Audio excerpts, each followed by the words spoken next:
5 বছর পর দেশের মাটিতে জিম্বাবুয়ের বিপক্ষে টেস্ট খেলবে বাংলাদেশ। চ্যাম্পিয়ন ট্রফিতে ব্যর্থতার পর এখন বাংলাদেশের ক্রিকেটারদের ব্যস্ততা ঢাকা প্রিমিয়ার লিগ ক্রিকেটে। পুরো মাস জুড়ে এই টুর্নামেন্টে খেলবেন তারা। এরপর বাংলাদেশের আন্তর্জাতিক ব্যস্ততা শুরু হবে জিম্বাবুয়েকে দিয়ে।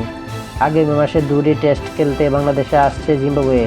তবু এই সিরিজের কোনো ম্যাচ মিরপুরের শেরেবাংলা জাতীয় ক্রিকেট স্টেডিয়ামে হবে না। আজ বিসিবির দেওয়া সূচি অনুযায়ী 2টি ম্যাচ, একটি সিলেট এবং অন্যটি হবে চট্টগ্রামে। আগামী 15 এপ্রিল 2 ম্যাচের টেস্ট সিরিজটি খেলতে বাংলাদেশে আসছে জিম্বাবুয়ের ক্রিকেট দল। সিরিজের প্রথম ম্যাচটি 20 এপ্রিল থেকে হবে সিলেটে আন্তর্জাতিক ক্রিকেট স্টেডিয়ামে। এরপরে 28 এপ্রিল থেকে দ্বিতীয় ম্যাচটি হবে চট্টগ্রাম জোহর আহমেদ চৌধুরী স্টেডিয়ামে। আইসিসি টেস্ট চ্যাম্পিয়নশিপদের অংশ নয় এবং সিরিজটি 2020 সালের পর প্রথমবার দেশের মাটিতে জিম্বাবুয়ের বিপক্ষে টেস্ট খেলবে বাংলাদেশ।